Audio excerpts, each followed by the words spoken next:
Welcome to BIA Media, Canada's top black media provider. Whether you're looking for content on fashion, art, music, or simple lifestyle, we bring you the best the black community in Ottawa has to offer and so much more. And better yet, do you have a project you need help with? Well, look no further. We provide equipment, studio, and office space, as well as a team of dedicated individuals to help you bring those ideas to life. So don't wait. Check out our new website at biamedia.ca for more information on how to contact us and start creating today. BIA Media, your way. All right, everyone. Good morning. Welcome to our course, Sheroes of Resistance, African Women Who Fought Back. This is one of our permanent courses in our Sankofa African History classes.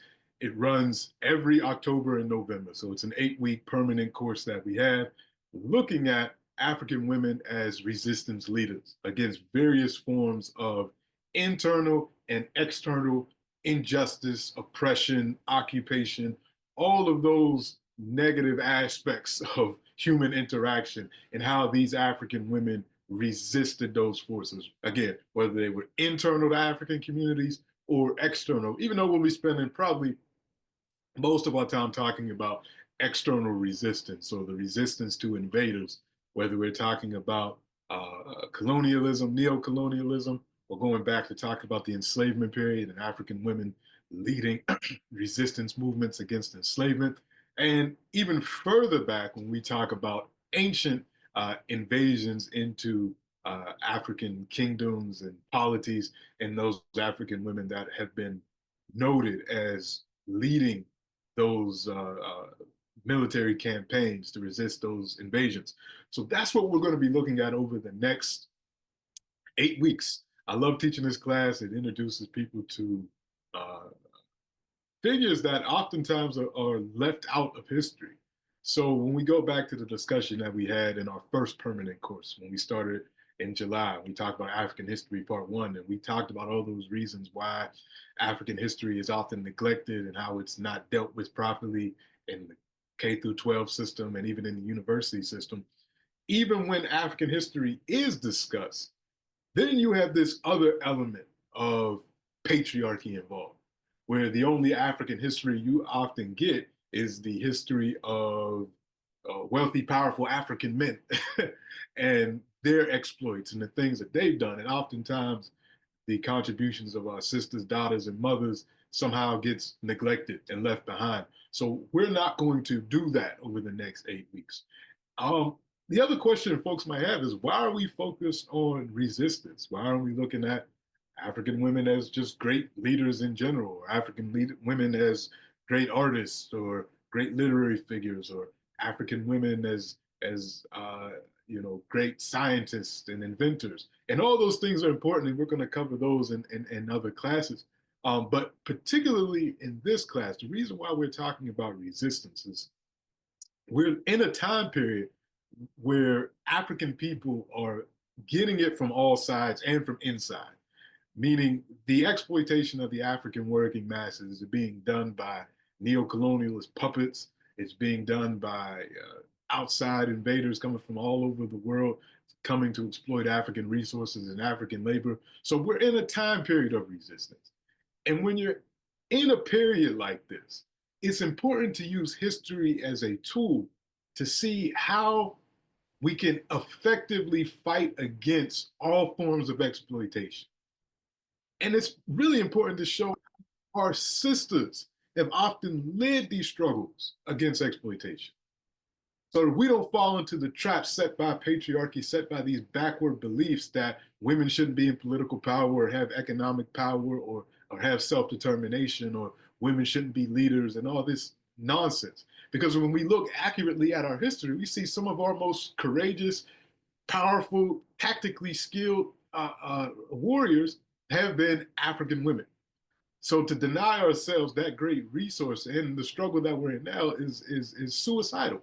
So we have to use our history to give us not only the tools and the strategies, but also, and probably more importantly, the inspiration because learning about these ancestors, learning about the things they did, it's inspirational, and it will encourage us to use whatever tools and skills that we have to fight against various forms of exploitation, both inside and outside of African communities. So that's what we're doing over the next 8 weeks. Um, so take notes. There is a course website, and just like we did with the first course, this course is also being revamped into a more updated course website. So we'll still use the old one, the one from Thinkific. Things will still be posted there. That's the one that you can use right now in order to access the readings and the videos that provide more information on the overviews I'm going to give every week. But at the end of the course, I will give everyone that registered the link to the updated course. I promised that for African History Part 1, and that course is concluded. So I'm going to email everyone that as well, and let people know when that will be available, because it's done. It's just a matter of trying to uh, uh, figure out the nuts and bolts of the new learning management system Canvas to see if I have to run it at a specific time or it could just stay permanent. So as of right now, we're in a transitionary period. We're in some really good transitionary periods, both physically and digitally. So physically, the reason I'm coming to you from my office, the studio is currently being renovated at 235 Montreal Road. So the space is going to look a little bit different. We're going to have some different screens. So by the time we come back into the studio for our class, it's going to look really different. The space is going to be renovated so that folks can meet there. There might possibly be some library space, some bookshelves with books. We're in the process, myself and the people that run BIA Media are in the and the Applebug, the Association of Black Entrepreneurs over there on 235 Montreal Road, Brother Luke and Brother PJ. We're in discussions about how this class and the Griot Me project and other things are going to utilize that space. So there's a possibility that there might be a mini library that possibly will expand in that space. And I know for me, some of these books that you see back here may be donated, because it really doesn't make sense for me to just have these books in my house because I don't use all of them. And why not let the community have access to these books in a library that we control and we use for our own research? So a lot of my books will probably end up there. But again, these are preliminary talks, so we'll see what happens. But I'll keep you updated because I have some thoughts in my mind about a library that we can create. But I'll hold off on that until later on. But anyway, so that transition is happening digitally. The classes are transitioning to a new learning management system where there'll be more interaction in terms of quizzes, discussion posts, all of that, really structuring the online learning aspect of this to look like what I do in my everyday job, which is teaching online classes for universities in the States. So me and Daniel are working on making those transitions. So I'll keep you updated with that as well. But as we get started with this course, we have to do the things that we do whenever we start a permanent course, which is our pre-test. This is your opportunity to test what you know about the information we're going to discuss over the next 8 weeks, and see where you're at the end. So I just remember I forgot to do the post test for part 1. So if anybody's interested in doing that post test, that's going to be on the website as well. You can do that for African History Part 1. But Daniel, I need you to remind me when we get to week 8 that I need to do a post test for this course. I don't want to forget about that. So we're going to start with the post test, the pre-test. Don't worry about getting everything correct, because if you got everything correct, then you wouldn't necessarily need to be in this class. So we're going to take it, write down your answers, remember the score that you get, how many out of 10 that you're going to get, and we'll see where we're at. All right, so let's get started. Number 1. This Shero used mostly non-violent tactics to resist British colonialism in Kenya. So we're talking about an African woman that used non-violent tactics, mostly non-violent. She got violent in one instance, but we'll talk about her in a couple of weeks. against British colonialism in Kenya? Is it A, Nihanda? Is it B, Ranavalona I? Is it C, Ranavalona VII? Is it D, Mekatalili Wamenza? Or is it E, none of the above? And if it's none of the above, but you think you know who it is, you can write down in your notes or whatever who you think it is, and you'll get an extra point for knowing if it was E. Who was this person? Let me ask you all: should I give you the answer after each question, or should we go through all 10 and then do the answers at the end? What do you all think?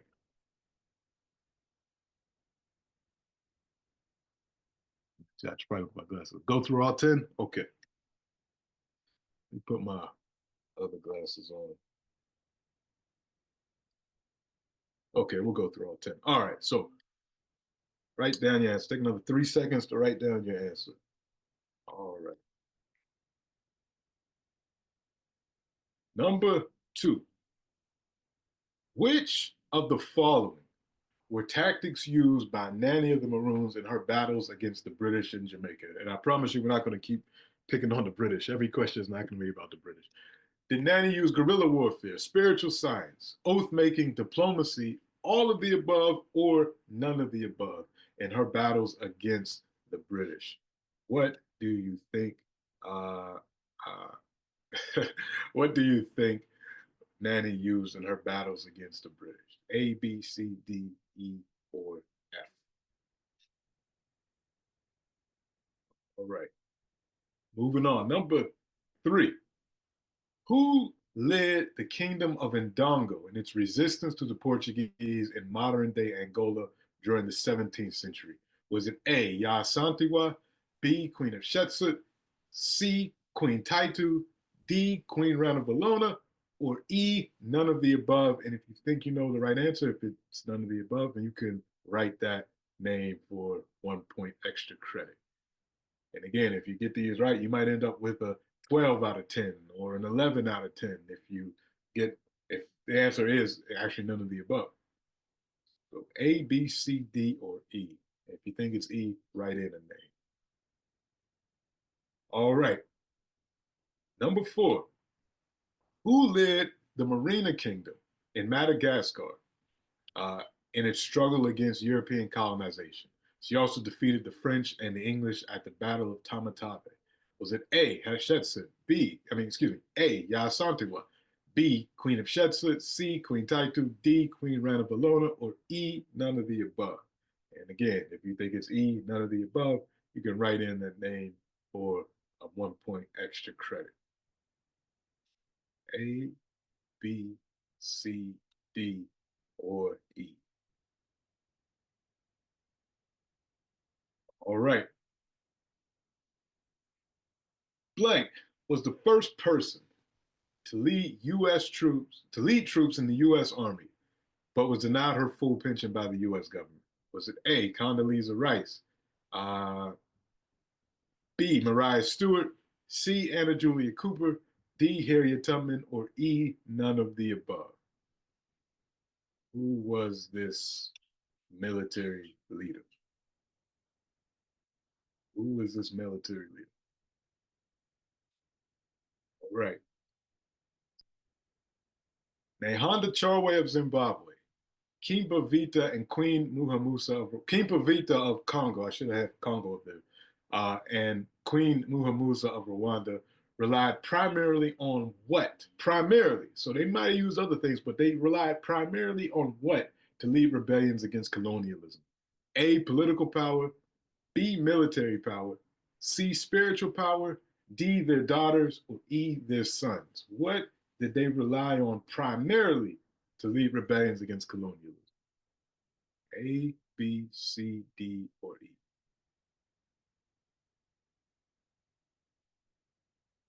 Right. Which of the following, this is the last one, which of the following were tactics of the Igbo Women's War of 1929? I believe we just talked about this. Yeah, recently. Did they A, loot factories? B, did they burn down native court buildings? C, block train tracks? D, release prisoners from colonial jails? E, all of the above, or F, none of the above? What did the Igbo Women's War of 1929, what did they do?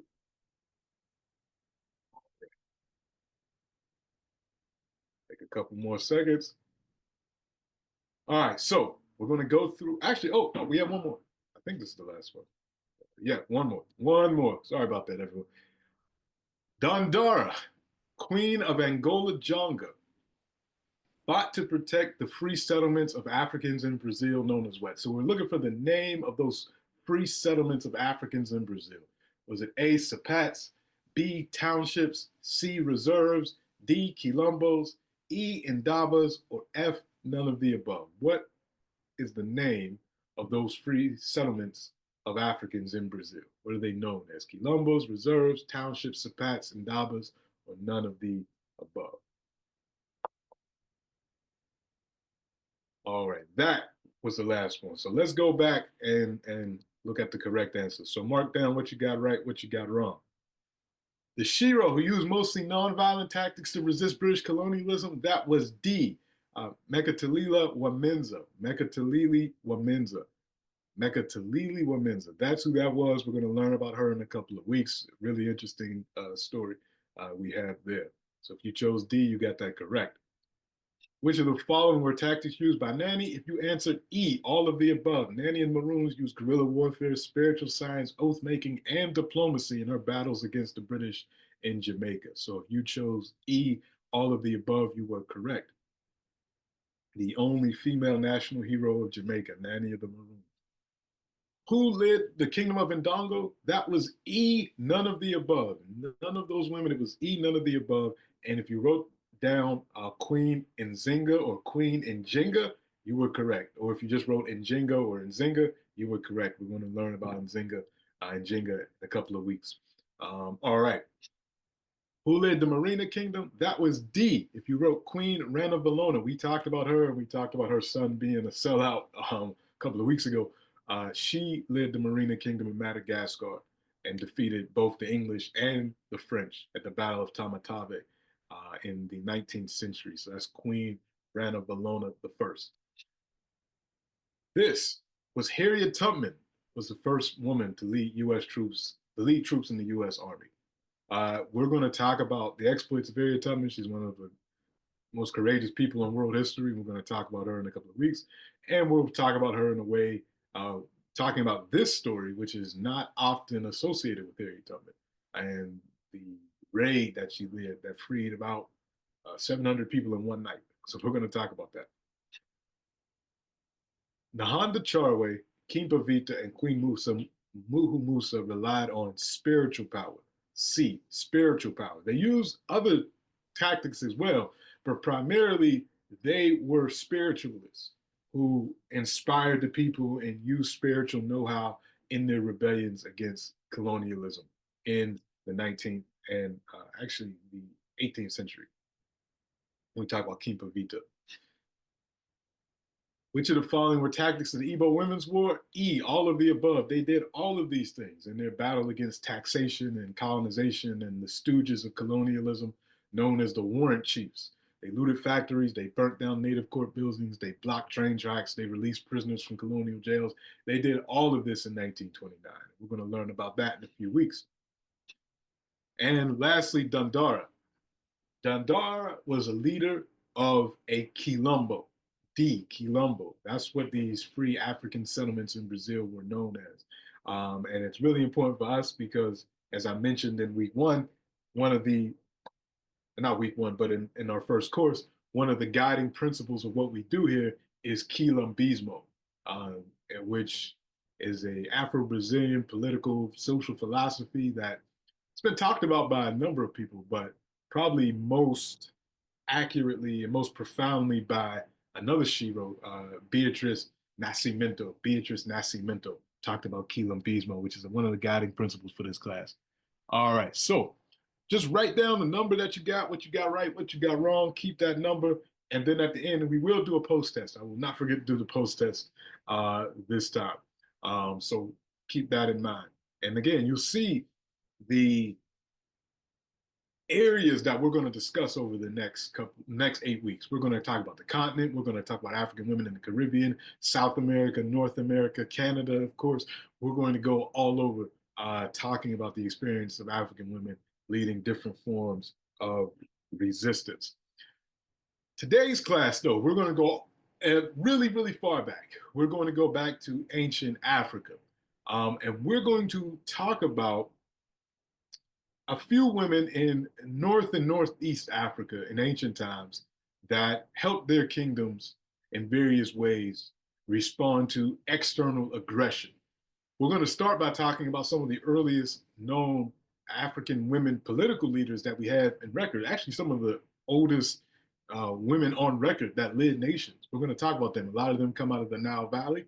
Then we're going to move in a counterclockwise direction. We're going to talk about North Africa. We're going to talk about the Amazigh, who other folks call the Berbers, and their resistance against Arab invasion in the 8th century. So we're going to talk about those cases. As always, we will stop in the middle for Q&A, and then at the end, we will have a open discussion with announcements and all those things that we do. All right, so let's jump back into it. I want to start by again just going over, this is getting us geographically situated. Today we're going to be talking about the Nile Valley and North Africa. So we're going to spend our time today in Sudan, in Egypt, and really Tunisia, Algeria region of North Africa. So this is where we're going today. This is what we're going to be discussing. And the reason why we start here is because there is a preponderance of evidence of African women in political leadership positions, leading nations coming out of the Nile Valley. That's not to say that at this time period, and we're going all the way back, almost 4,000, almost 5,000 years ago, 5,000 years ago, because we look at the first dynasty in ancient Egypt. In the very first dynasty, we have evidence of a female ruling the nation.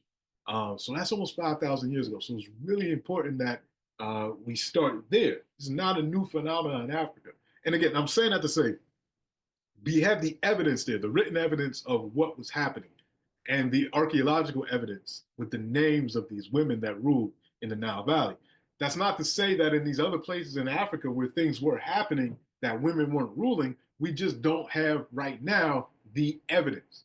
And evidence is being dug up every day. And all these new scientific techniques that we talked about in African History Part 1 are being used to reconstruct African history. So as of 2024, this is where we'll start. But if we find something new next year, we might have to start our class somewhere else.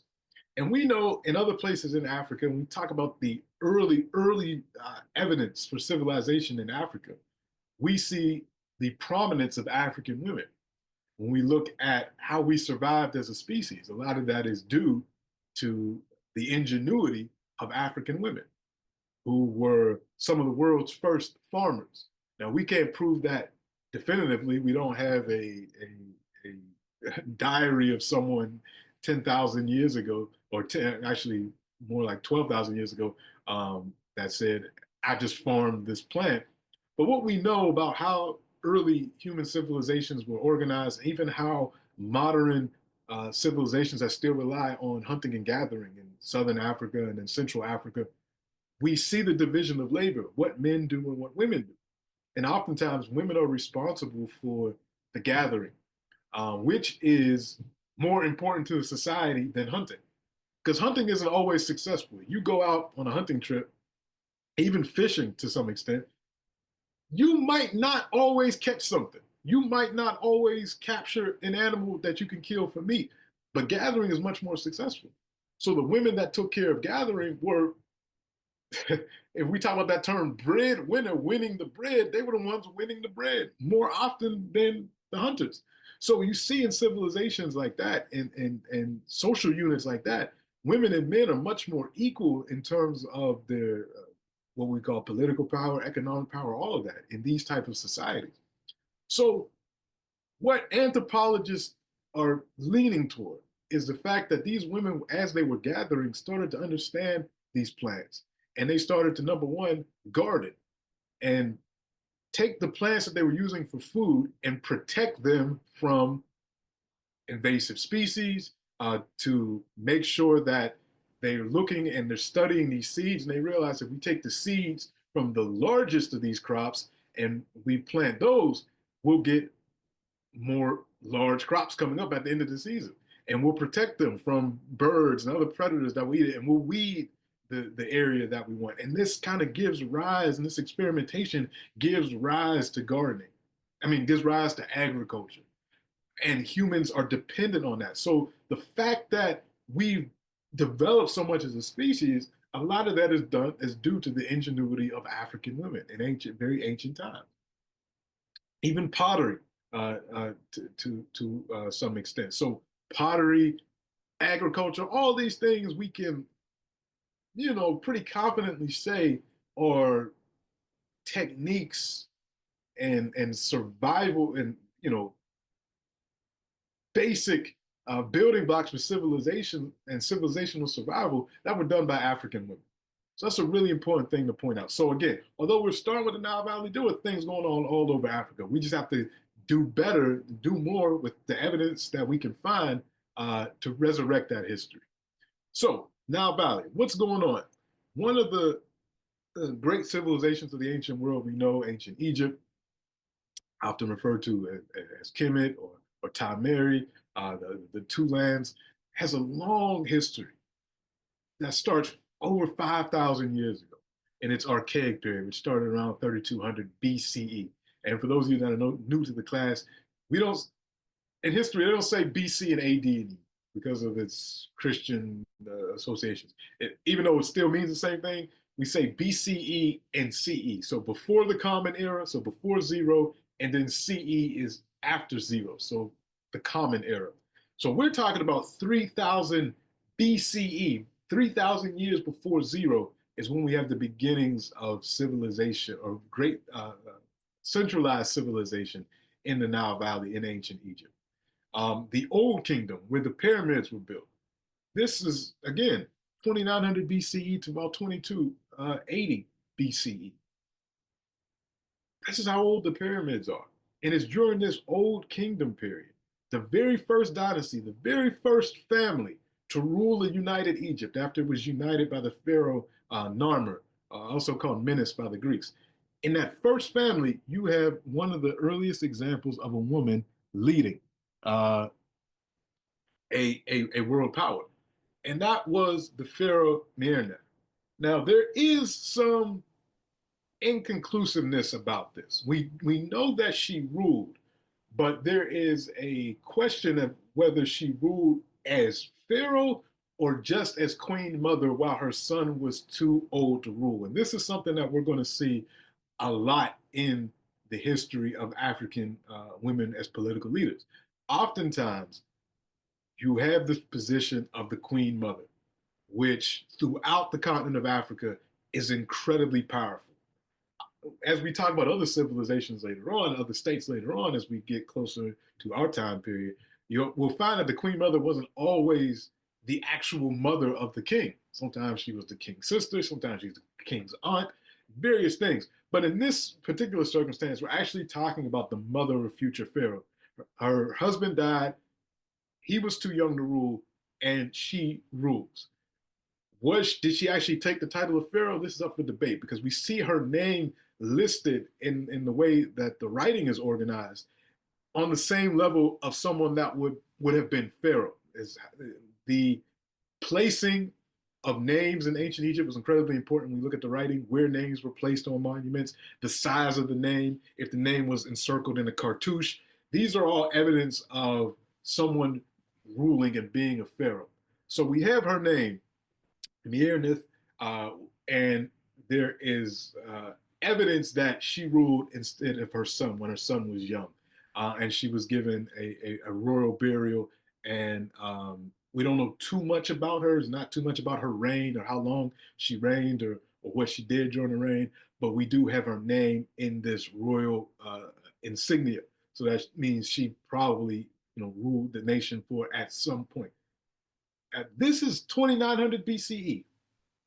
This is almost 5,000 years ago where you have this African woman ruling this, at the time, very powerful nation. Again, it's the first dynasty, the first dynasty, the first family to rule Egypt.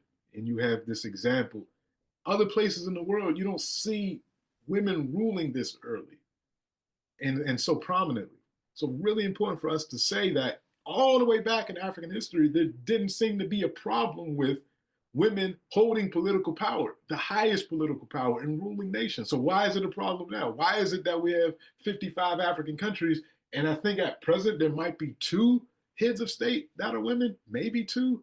I have to double check because it changes. But the last time, I think Tanzania, someone might have to look this up for me. I think Tanzania has a female head of state, and maybe Malawi.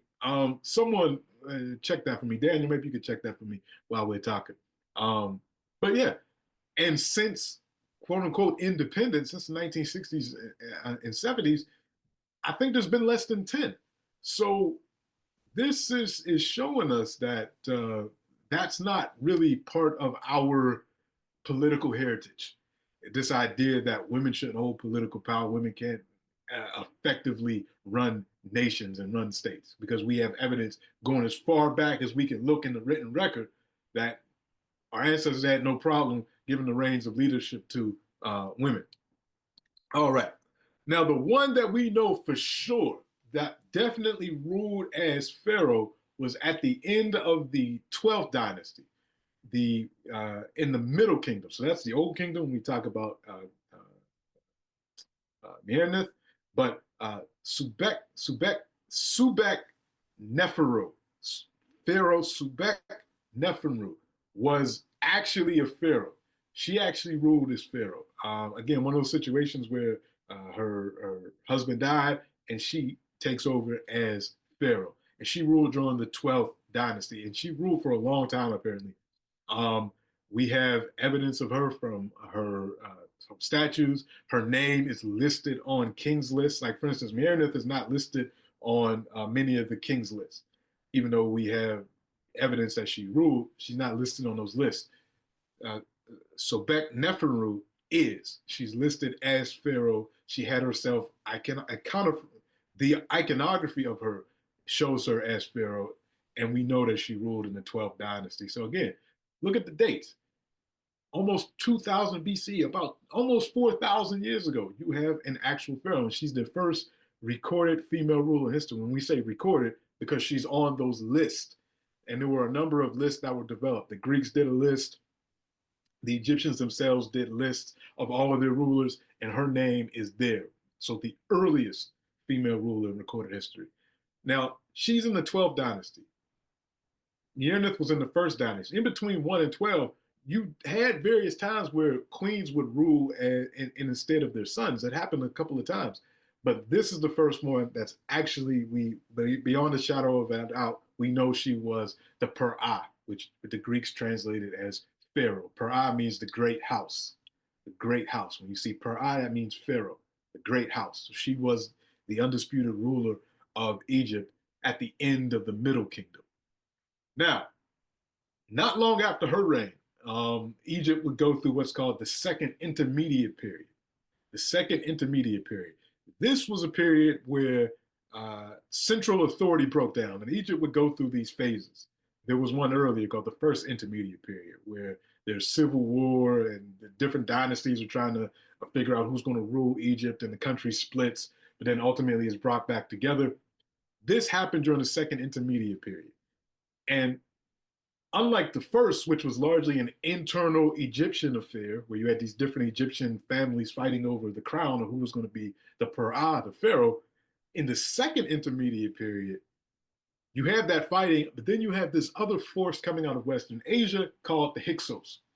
The Hyksos come into the Nile Delta region, and they take control of northern Egypt and even parts of central Egypt, because the Egyptians are fighting each other, and they're able to, at first, work as mercenaries for some of the families that are fighting to control Egypt, until eventually they have enough influence and power that they take over themselves.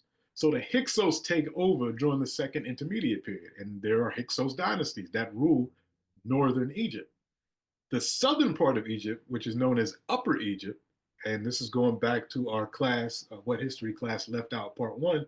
When we talk about Egypt, their orientation was different than ours. So Upper Egypt was actually in the south, and Lower Egypt was in the north, because they're going by the direction that the Nile River flows. And unlike most rivers in the world, the Nile River flows from south to north. So from their worldview, from their vantage point, this is Upper Egypt, this is Lower Egypt. So the Hyksos controlled Lower Egypt. In Upper Egypt, there was a dynasty that was emerging out of the city of Waset, or the city that the Greeks called Thebes, that the Arabs called Karnak, but the Egyptians called Waset. These folks would become the 18th dynasty, and they would be remembered as creating a reunified Egypt and driving out the Hyksos. And this is our first example, the first example of an African woman leading a resistance movement against external aggression. Those previous pharaohs that I talked about, Sebekenfro, Meerneth, I mentioned them just to give an example of African women in political leadership. But they weren't really resisting anything external, or they were just showing examples of leadership. This is an example of an African woman. We talk about Ahotep, Ahotep the First. She actually led resistance against the Hyksos, or created the political atmosphere that allowed the rulers of the 18th dynasty to come up from Thebes, to come up from everything you see here in the light yellow, and take over everything in the dark yellow. Down here, this is the kingdom of Kush. This is we'll talk about them in a second. But here is where the rulers of the 18th dynasty emerged, and they end up taking over from the Hyksos and driving the Hyksos out. Now, here's where we have to be really careful and honest with our history. And I'm using this as an example of how we do Sankofa correctly. These classes are called Sankofa African History courses. That's using the past to influence our present to help us move forward in the future. But the only way to do that is if you're accurate. You can't rely on faulty information. And even in July and August, in African History Part 1, I presented you with some information that is not as conclusive as I presented it back then. This is why you always have to check your information. Because when we talk about Ahotep, she was a great ruler, but she didn't do the things that I attributed to her, or I shouldn't say she didn't. It's now become contested whether she did these things. And it's important for us to recognize this debate in the historical record. So what do we know about her? She was the mother of Akhmos I, who is known as the liberator of Egypt, the one who actually expelled the Hyksos. And in one of the monuments to talk about his career, he talks about his mother glowingly. He talks about how she was the one that helped unite Upper Egypt, or the southern part where they come from, how she put down rebellions, how she laid the groundwork for him to go on to defeat the Hyksos when she ruled, because she actually ruled as regent when he was young. So she never took the title of pharaoh. She was always queen, or she had the title of king's mother, which is, again, showing the importance of that queen mother position in African history. So she had the title of king's mother. She had the title of queen. She never took the title of pharaoh, but she did rule when he was too young, to rule. And she prepared him for his historic task of expelling the Hyksos out of Egypt and reuniting the country and starting the 18th dynasty. But for most of the time that in modern times that we've known about her, it's come from early 20th century excavations of her tomb. And in her tomb, they found this necklace with these flies on it, these flies, pendant of flies. And early Egyptologists said this is a military decoration. That was the belief among Egyptologists, that whenever you find a tomb and someone has these fly symbols on it, it represents a military decoration. It's like getting a Purple Heart or an Iron Cross or whatever, Western military decorations people have. That wasn't, that might not necessarily be the case. A new dissertation that has come out in 2022, about 2 years ago, called Flies, Lions, and Oyster Shells, Investigating Military Rewards in Ancient Egypt from the Pre-Dynastic Period to the New Kingdom, by one now Dr. Tin, I mispronounced the name, Tinash Sidpura. This scholar out of, I think, Manchester, in the UK, has a reinterpretation of what these flies mean, and he relies on all types of evidence to show that maybe that was misinterpreted by early Egyptologists. Maybe these are not military uh, uh, symbols, not military rewards, and all of that. It might be a misinterpretation. He provides a number of evidence to show that that was the case, and he uses the career of Queen Akhotep as an example. And what he writes in his dissertation is, we don't have any evidence that she was actually in battle. That's not to say that she wasn't a great ruler, because we know from her son's statements about her that she did a great job in terms of diplomacy, that she was one of the people that helped unite southern Egypt. And when it talks about her putting down rebellions, the way that the grammar of the language is really, if you really look at it, it kind of makes it seem as though she put down those rebellions through diplomacy, through supreme diplomacy, and she united people through her presence and her ability to really control people. You know, she was a diplomat in that way. So a great ruler. We know she was a great ruler because even this dissertation attests to the fact that in the 21st dynasty, she was still listed as a great ancestor. She was still revered by people that weren't even related to her. So her family is the 18th dynasty. By the time we get to three families later, three families later, they're still referring to her as a great ancestor hundreds of years later. So she was incredibly important, and she laid the political stage necessary. She united the people in order to get the Hyksos out. So she played a great role, and we have to remember her for that. But maybe not necessarily she wasn't on the battlefield fighting and earning military rewards, because recent scholarship is saying that this might not even really be a military reward. So the jury is still out on that. And I wanted to talk about that to show you as an example of how we should properly study African history. Because, and me and Daniel talk about this a lot in our field, which is Africana studies, Africology.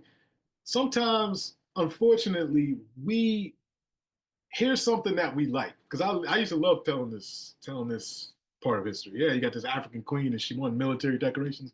But if it's not accurate, there's no point in continuing to say that.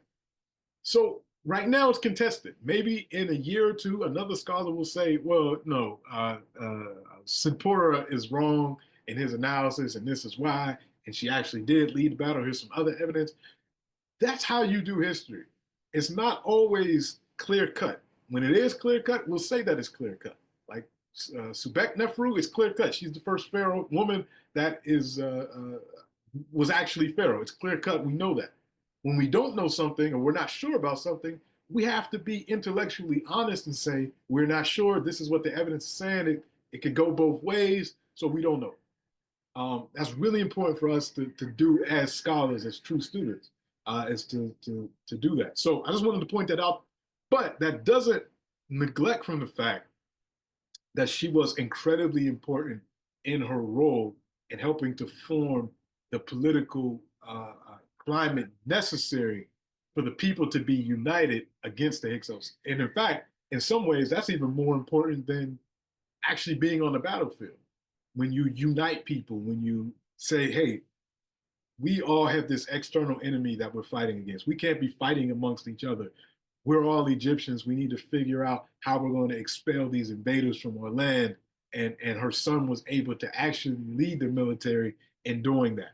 And that was, I'm going backwards. So that was Akhmos I. That was her son, Akhmos I, who started this illustrious 11th dynasty with names that have come down to us even to this day.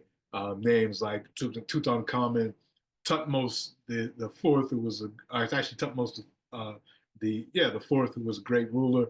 The other well-known female pharaoh Hatshepsut, who led great economic expeditions into the land of Punt and other places. And then the 19th dynasty following this was also incredibly important as well. What was dissociation? So again, this is another thing that's contested.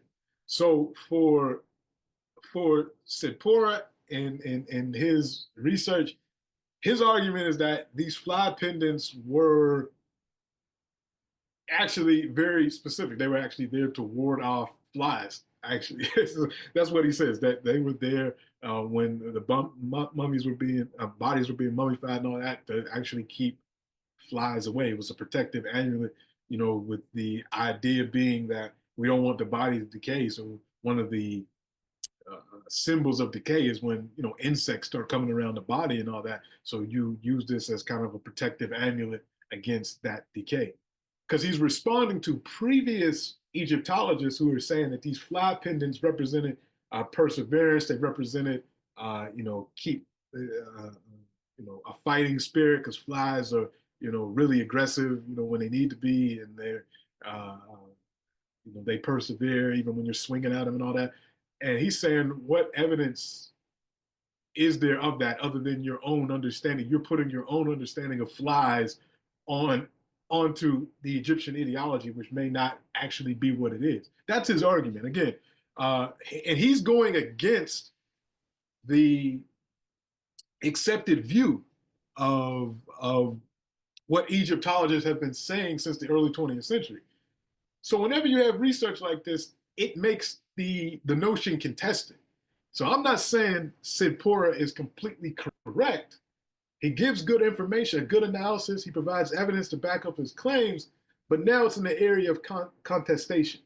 So if you're ever talking to someone about Queen Akhotep, you can say some scholars believe she was a military leader that won military awards for her bravery and perseverance in battle, and was given to her by her son, whereas other scholars believe she was a great leader for her diplomatic skills, her ability to unite people in struggle, and that she wasn't actually on the battlefield. It's a contested legacy.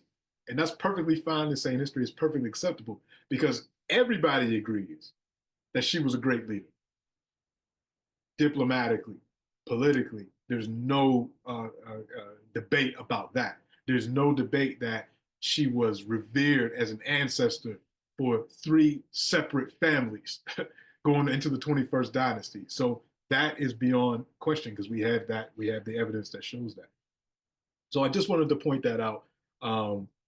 And I like having these examples, because it's good for us to remember how to actually do history. I want to stop there for a second, open it up to any questions or comments that folks may have before we get into the rest of our topic. Mr. Thomas, go ahead. Morning, all.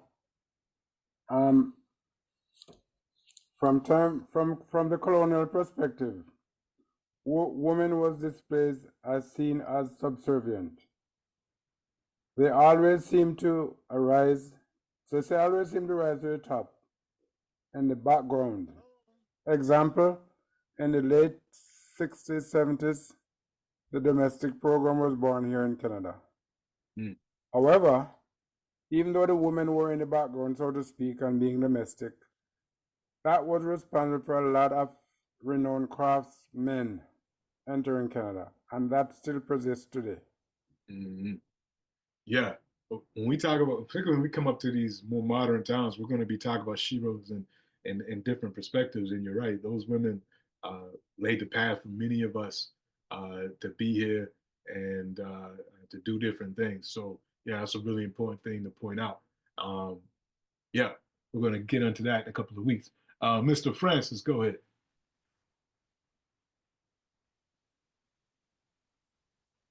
And it seems that you're off mute, but if you're talking, we can't hear you for some reason.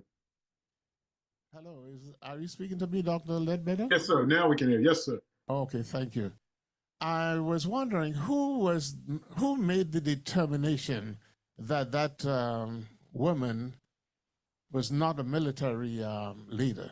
Was it a man or a woman who made the determination? It was a man, and Uh-huh. I read the dissertation thoroughly to see if it was. He bases his information is not biased. Is the short term saying he does provide good evidence that that may not have been the case. One, because these fly pendants. Well, number one, he starts with the fly pendants because that's really what his dissertation was about, and he's saying that these aren't really military decorations for anybody, not just for her, but for anybody, because they're found in a number of tombs, and nothing about, if you really look at it from an understanding of Egyptian politics and symbolism, nothing about this shows that it was a military award, according to him. And thus, because it's attributed, because one of them was found in her burial, doesn't mean that she was in battle. And then nothing else in her record shows that she was actually in battle, because everyone is basing that idea that she was a military leader on the fact that this necklace of flies was found in her burial, given to her by her son. But if you base that, uh, if that is based off of a faulty belief that these are military war, then we got to look back at the other evidence of her and see if anything else says that she was in battle and nothing else actually does. So I looked at that too. I was thinking the same thing, like, okay, is this just somebody that just wants to negate this African woman as a military leader? But no, the evidence actually shows that this may not be the case. So again, it's contested. If someone else comes back and says, actually, no, you're wrong, and here's the evidence to show how these flies were a military decoration, or we found this uh, other document or this other monument that shows her in battle, or that someone else attested that she was actually in battle, then they'll refute him. But as of right now, as of 2024, his evidence is the latest that's been presented, refuting the older evidence, and giving good reason as to why. So again, I'm not qualified enough to say it one way or the other. That's why I'm calling it contested. So I'm waiting for another Egyptologist, someone that's better trained, that knows the language, that knows the grammar, the way that this guy broke it down, to refute what he's saying. So that's kind of where we're at. But your mind went to the exact same place that I'm at, because that's how I'm trained. It's like, wait a minute, where's this guy coming from? Let me actually invest. So it's a 1,300-page dissertation. So the person is thorough. He's thorough. And I read that section clearly to try to see what the arguments are we making. He makes some good arguments. So like I said, I'm not going to say he's completely right. I'm just going to say it's contested right now, because that's Thank you very much. It's just that I know men have the tendency of minimizing the accomplishment of yes. women. And so yes. that's all I'm saying. Just be cautious. No, I thought the same thing. Thank you. David H., go ahead. Thank you. I was just curious on the confidence level that's required to pass a theory about ancient Egypt, or any study of that time. I know when I was doing the Bible studies, if you had something that had a 40% evidence, you were okay. That was considered, you could submit it. So I'm curious, what was the confidence level for, or required for, anyone to refute anything that's already put down and analyzed by peers? I don't know the exact number for Egyptology, to be 100% honest with you. I don't know if they have anything like, they probably do, but I don't know it. One thing I do know, I know about academia, and whenever something refutes previously established things, it has to have a good amount of evidence, because academics don't like to be wrong. This is, again, another reason why I'm bringing this up, is to kind of display what we should be doing in academia and what's not done nearly enough, which is to say, I presented something before, it might not be as correct as I thought, Let me go back and give you the most up-to-date information. And I didn't write any of this, so it's easy for me to do that. But if you made your career writing about these flies and them being a military reward, and you wrote articles and books and you presented things based, and the people have, there's a lot of articles written about Queen Akhotep that are now, if this guy's correct, that are now wrong. And people don't like being wrong. So you go to these academic conferences, and whenever something like this is presented, you're going to get people that come up and say, well, here's my evidence, here's that. So there's a lot that goes into it. So this was a dissertation. And this guy has presented this information at UK Egyptology conferences. I don't know, I wasn't at those conferences. I know he presented. I don't know what the pushback has been from other Egyptologists. I'll look it up and let you know.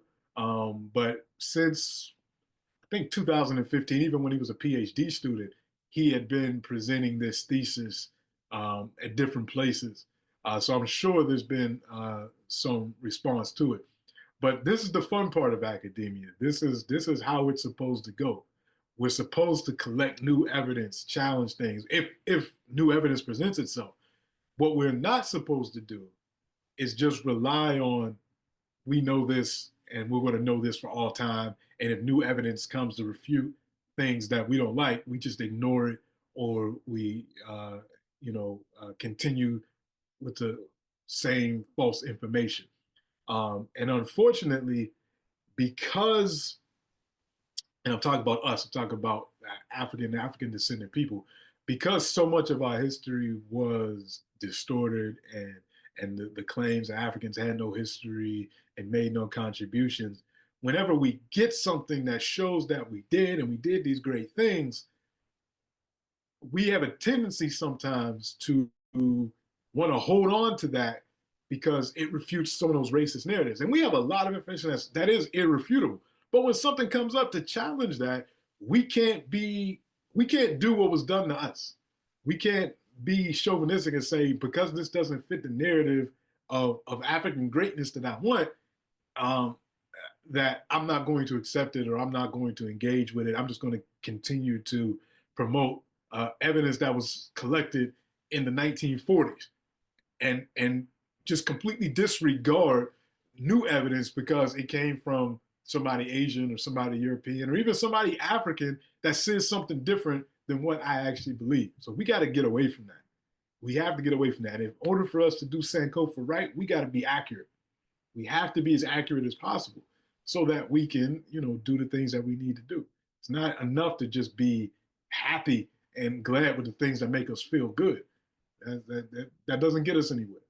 So we gotta take the good, the bad, everything in between. But to answer that's a long answer to the short question of the short answer is I don't know the actual number. But yeah. Thank you. Any other questions? All right, so let's jump back into it. So again, did she lead a military campaign? Not necessarily, but she did create the political atmosphere to successfully resist the Hyksos. The woman we're going to talk about next, who we talked about a couple of weeks ago in African History Part 1, she actually did. We know for a fact beyond, and again, this is one of those things where there is no debate on this. We know that she was there. We have so much evidence to show that she was there, and a startling piece of evidence that we're going to talk about at the end. But now we're talking about the nation south of Egypt, the kingdom of Kush, often referred to as Nubia, and even referred to as Ethiopia in ancient times. So it's all the same place. It's modern day Sudan, but back then it was known as Kush, it was known as Nubia, it was known as Ethiopia. This is the land that we're talking about here. And it was even called Ta-Seti by the Egyptians, which means the land of the bow, because these people were extremely proficient in their use of archery in their battles. And the other thing that we have, and this is the kind of the evidence that we have for ancient Nubia, oral history, or archaeology, linguistic, botanical evidence, and of course the written record, ancient Egyptian, Ge'ez, Phoenician, Hebrew, Greek, Latin, Arabic, all of these different peoples talked about Nubia. And of course, the Nubians talked about themselves, wrote about themselves. Um, Just little things about Nubia. If you didn't take African History Part 1, there are more pyramids in Nubia than there are in Egypt. They're smaller size, but there's more of them. So if you want to talk about a pyramid creating culture, it's actually in Sudan where you have some of the better examples, or more numerous examples. Not as big as the ones in Egypt, but there's more of them. And you can kind of see the remnants of them there. I mentioned the Tasseti, land of the bow. These are some Egyptian representations of Nubians. They're often shown with their bows because that's what they were known for. The later Arabs would call them pupil smiters because they were able to knock out people's eyes with their arrows from, hundreds of yards away. They were really proficient with their archery. So one of the other aspects of Kush, particularly when its capital was at Meroe,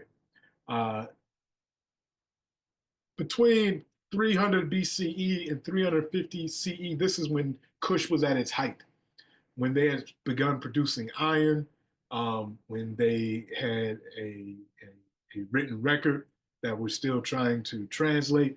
And the other thing that they had very powerful female rulers, powerful enough that they were known all over the region. These were the Kandakes. These were the female rulers of ancient Nubia, ancient Kush. The title of the female monarchs, Kandake. The modern name Candace comes from this term, Kandake. The Hebrews talked about them. The Greeks talked about them. The Egyptians talked about them. The most powerful women in this region of the world were these Kandakes of Nubia. In fact, if you open up your Bibles, those of you that are Christian, and you read the Acts of the Apostles, they talk about in the Acts of the Apostles, Deacon Philip's conversion on the road from Jerusalem to Gaza of an Ethiopian, a eunuch, a minister of Candace, the queen of the Ethiopians, in charge of all of her treasure. Now, in the biblical text, they have Candace, it's her name, but that's the title is Kandake. And this little passage shows a lot. So it's about a eunuch who worked for this queen. So a eunuch is a man that has been castrated and he works for royalty. This a position that occurred all over the ancient world. But anyway, he is in Palestine overseeing the treasures of this queen of Nubia, meaning she had economic interests all over Western Asia, in Africa and in Western Asia. So this is a big time player in the ancient world. So that just, even though it's not about her, it's about him being converted to Christianity, this passage shows us how powerful this woman was. And this would have been probably in the first couple of decades CE, because this is the Acts of the Apostles, so it's dealing with the first decades after Jesus. So, in the 40s, 50s, 60s CE. This is when these queens were at their height of power. And you have names like, and they have very long names. So Amani Sheko and Shanakda Kete, Queen Shanakda Kete, and Amani Shah Keto. These are some of the great Kandakes that ruled Nubia. But probably the most famous, and the one that we're going to talk about, the one that resisted external oppression, was Kandake Amani Reines. Kandake Amani Reines, because this is a couple of decades before that conversion. So this is before the turnover to the Common Era. This is around 25 BCE. She and her forces, and she was on the battlefield for this, defeated the armies of Emperor Augustus, the first emperor of the Roman Empire. So the most powerful man in the world, in this part of the world, excluding the emperor of China and some other places, but in this area of the world, the most powerful man in the world is going up against the most powerful woman in the world, and the most powerful woman in this part of the world defeats the most powerful man in this part of the world in battle. Well, the funny thing is, no matter what you see, when you look at this image of Augustus here on the right, that's not what he looked like. He was a relatively frail guy. He was very intelligent, very astute politically. He positioned himself to become the emperor. He was a great delegator. So he had really good generals that he delegated the military part of his empire to. But he was more of a philosopher, more of a statesman, scrawny guy. He wasn't like in shape like that. And he wasn't on no battlefield. He wasn't no parts of the battlefield. Whereas Queen Amani-Reines was on the battlefield with her troops. Essentially, Emperor Augustus is the nephew of Julius Caesar. And Julius Caesar had his own connections to Africa. He had a relationship with Cleopatra VII of Egypt. He gets assassinated. There's a civil war in Rome, not following his assassination, or a couple years following his assassination, between his general, Mark Antony, who then starts and marries Cleopatra VII and has children with her, and his nephew, Octavian, who becomes Emperor Augustus. So they're fighting. Octavian wins. He defeats Mark Antony, and Mark Antony and Cleopatra kill themselves. So he takes over Egypt. And by the time he's at his height, this is pretty much what the Roman Empire looks like. This is how much area they control. And he's sitting on top of this empire. But like so many other folks that conquer Egypt, whether it's the Assyrians, whether it's the Greeks, Persians, they soon realize that although Egypt is incredibly wealthy in terms of its agricultural production, most of the luxury goods that Egypt had access to were actually coming from Nubia. The gold was coming from Nubia. The precious animal skins were coming out of Nubia. At the time, Nubia had trees. This is before it got incredibly dry in Sudan. There were a lot of trees in Nubia, and Nubia would play a role in that as well because they had a booming iron industry, and they needed to cut down trees for charcoal, and they deforested a lot of their own area. But at the time, they still had a lot of trees. So there's a lot of luxury goods coming out of Nubia. So the Romans want to take over Nubia. They want to cross the traditional boundary between Egypt and Nubia, which is the first cataract of the Nile River, this incredibly rocky area, almost like waterfalls in the Nile River. That was the boundary between Egypt and Nubia. So he wants to take over. Queen Amani-Reines, who is very intelligent, understands what's going on in her neck of the woods and everything that's happening, she sees his forces amassing in Egypt. She doesn't wait for him to attack Nubia. She attacks first. And again, Augustus is in Rome. One of his generals is overseeing all this, even though it's in his name. And one of the ways that the Roman emperors would show that they were in charge and remind all of the people in their vast empire who the emperor was. They didn't have TV back then and internet. So you had to have symbols to show who's the new emperor. This is why coins had the emperor's face on it. Well, there was a bust, a statue of Augustus in Egypt that was in the military camp to show that these fighters are fighting for the Emperor Augustus. She attacks his troops. She crosses the border and says, I'm going to be preemptive. I'm going to protect my nation through an offensive strategy. And she attacks the Romans, and they begin battle. And she's victorious. And in one of the battles, she and her forces capture the bust of Augustus. In fact, it was actually an entire statue. It becomes a bust, and we'll talk about what happens. Because after she captures it, they take this image of the emperor back into Nubia, into Meroe, and they bury it. I used to say in previous classes, and I have to correct myself again, trying to be as accurate as possible. I used to say she buried it in her palace, but it wasn't a palace. She buried it in a temple, underneath the entrance to a temple. So so that not only her, but every Nubian that came into that temple would walk over the Roman emperor. It was a sign of complete disrespect and complete domination of the Roman forces by her troops. And they kept that border secure so that the Romans never again attempted to invade Nubia. Now, this was written by Roman historians that, they lost his battles to this one-eyed African queen, because I guess she lost an eye in battle. At least that's what the Romans said, to show that she was actually at these battles. She wasn't like Augustus, who was sitting in Rome. And scholars just thought it was Roman propaganda, just something that the Roman historians added, until in the 20th century, when they were doing excavations in Meroe.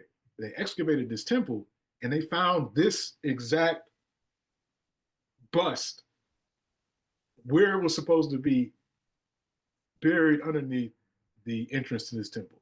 This is the actual bust. At first, people didn't know who it was until they went back and looked at the historical record and they compared it to other statues of Augustus, and they realized, oh, this is actually the head of Augustus that was found in this temple. This is now in, I think, the British Museum, where a number of African artifacts are. But this one, I can't blame them. The Europeans went back and they got their own artifacts that the Africans had taken and buried. And we just need to get the rest of the African artifacts out of the European museums, but that's another story for another time. But at this point, this was originally called the bust of Merowe, because it was found in Merowe, until they later attested it to Emperor Augustus, and it's now there. So yeah, this woman was incredibly successful in her defense of her nation from Roman aggression, even though she had to do so offensively. She had to catch them before they even made the attempt to cross that border and attack her troops. So Queen Amani-Reines, another figure that you should know. One of the best things I've ever heard about these classes, and I've heard a lot of people talk about these classes and give me feedback.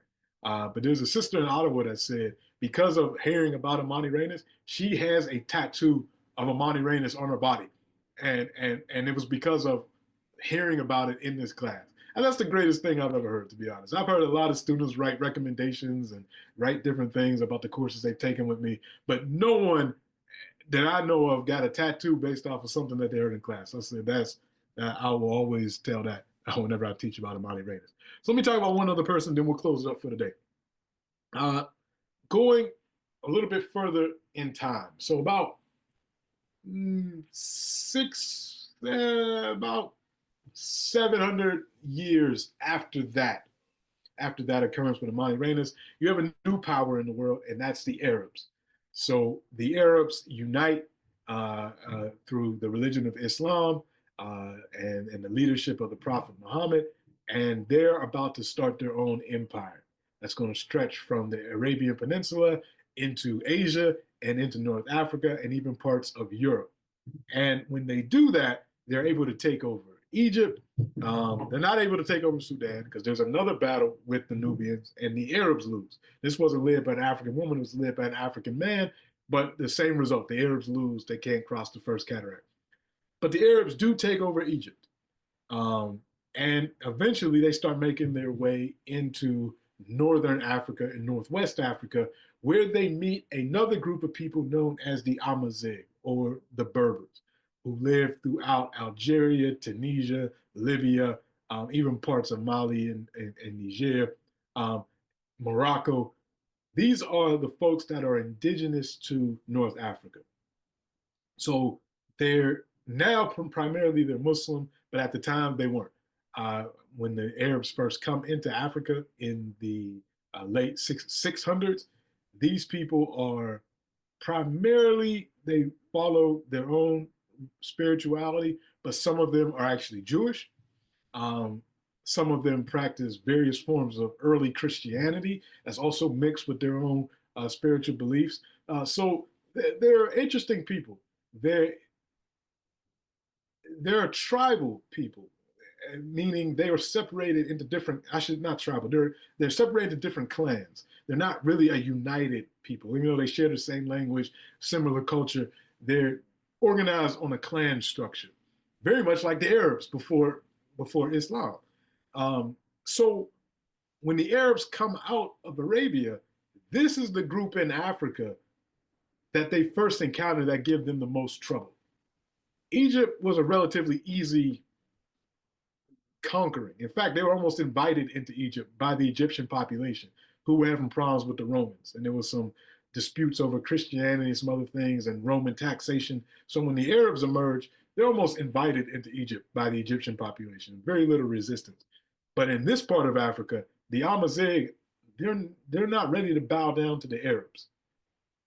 And a battle occurs. And the person that emerges to lead the Amazigh in their battles against the Arabs is a woman by the name of Dihia Al-Kahina. And let me go back to this actually. One of the other leaders of, no, I'll talk about her next week. Never mind. Never mind that. I'm just going to talk about Dahia Al-Kahina. She emerges as one of the leaders of the Amazigh in their battles against the Arabs. This is in boxing, they talk about how styles make fights in boxing, if you're a boxing fan. Well, these are two people with very similar styles. The Arabs are a desert people. They fight with cavalry, camel cavalry. They fight on horseback. That's how they fight. The Amazigh are very similar. They're organized by clan. They fight with cavalry. They know how to fight in the desert. So while the Arabs have been amassing victories over the Persians and victories over the Romans in Western Asia, and relatively quick, if you look at the time of the death of the Prophet Muhammad to the beginning of the 700, you'll see that the Arabs were able to conquer land very quickly. This was what it looked like before the Arabs. The Romans had controlled the green. The Persians had controlled the orange. A few decades after the death of the Prophet Muhammad, the Arabs control all of this because they're very good at fighting. They have been fighting each other for generations before Islam united them. So when they're united, they take over all of this relatively quickly. But then when they make their way over to here, there's a group of people that know exactly how to fight them. And Al-Kahina was the daughter of a clan leader, the Jawara clan. He dies, she assumes leadership. Al-Kahina is actually an Arab word. Her name is Dahia. Al-Kahina actually means the sorcerer or the sorceress or the witch, because they said there's no way she could be leading these men into battle unless she has some type of unnatural, supernatural ability. Because for the Arabs, they couldn't contemplate a woman actually being in political and military leadership position. So they said she must be a sorcerer to be able to do that. Of course, she wasn't. She was just really astute at leading people. Some historians have said that she was Jewish. That's largely been, for the most part, refuted. Some say she was probably a Christian, possibly a Christian, because there's a lot of Christianity in this region. It's one of the early areas of the development of the Christian church was actually in North Africa. People like St. Augustine and Origen and some of these other early church fathers coming out of Egypt and Tunisia and these other places. So she may have been Christian, probably not Jewish, probably practiced traditional Berber or Amazigh religion.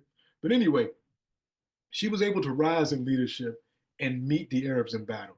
And the first clashes between the two groups, Dahia Al-Kahina wins hands down. She destroys the Arab forces, captures a lot of the Arabs, and the rest of them retreat back into Egypt to figure out how they're going to defeat this woman. Now, she makes two tactical mistakes. So after her initial victories against the Arabs, she captures a soldier named Khalid. Depending on the historical accounts that you read or the popular accounts or the legends, some say she adopted Khalid as a son. Some people say Khalid became a lover. But in any, whatever the circumstances was, Khalid became very close to Dahia. Unfortunately for Dahia and the Amazigh, Khalid was also sending messages back to the Arab generals in Egypt about what was going on among the Amazigh and how they could possibly be defeated.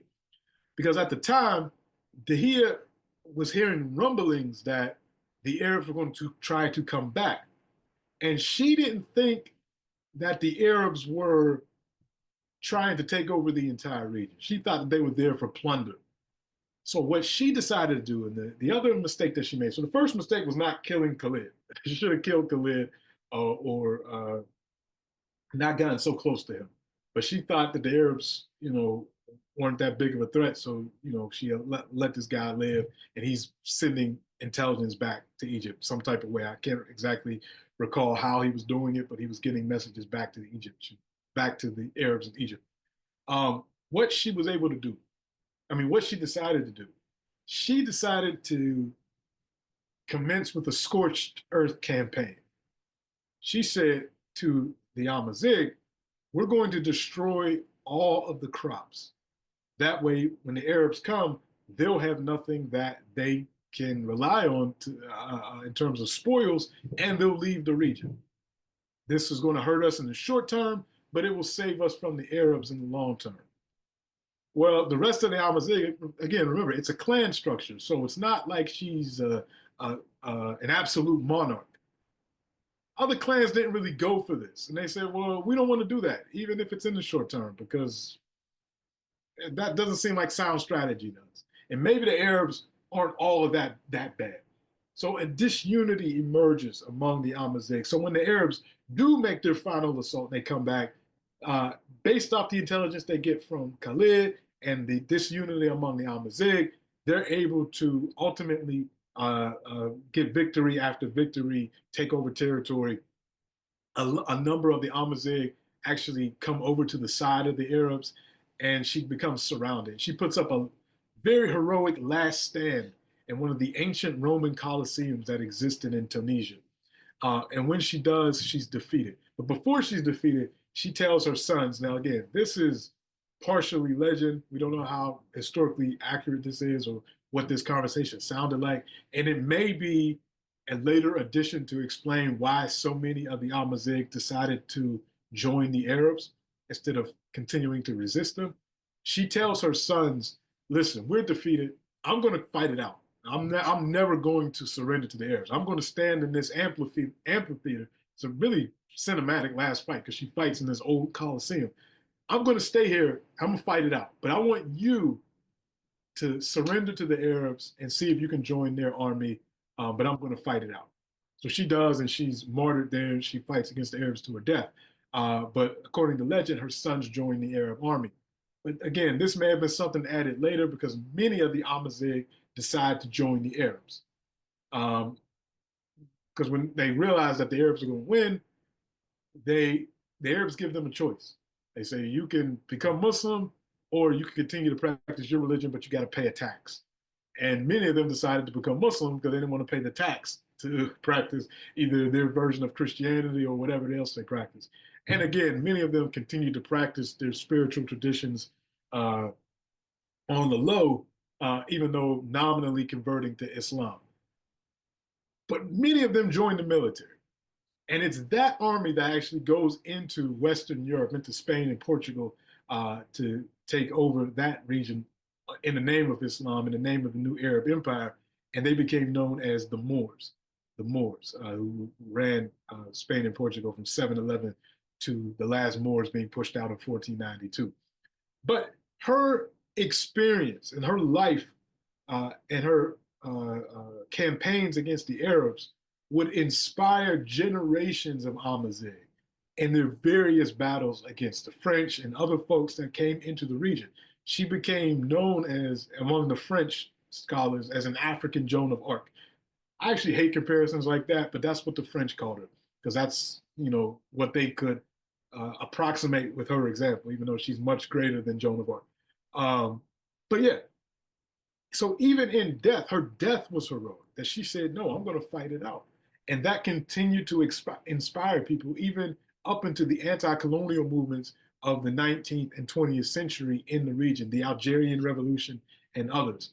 So Tahia is another important figure that we should remember, who is still remembered in the region, that you should know as one of these African women resistance leaders. So although she wasn't ultimately successful, her example gives us some lessons that we can learn from, because sometimes you learn more from failure than you do from success. Number one, don't get too close to the enemy people. She shouldn't have got that close to Khalid. And number two, you have to get buy-in for your extreme tactics.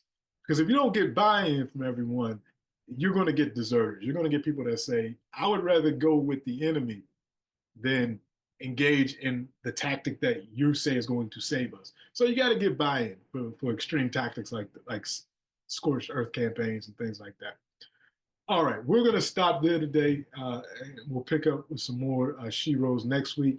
And I'm going to open it up to any discussions that folks may have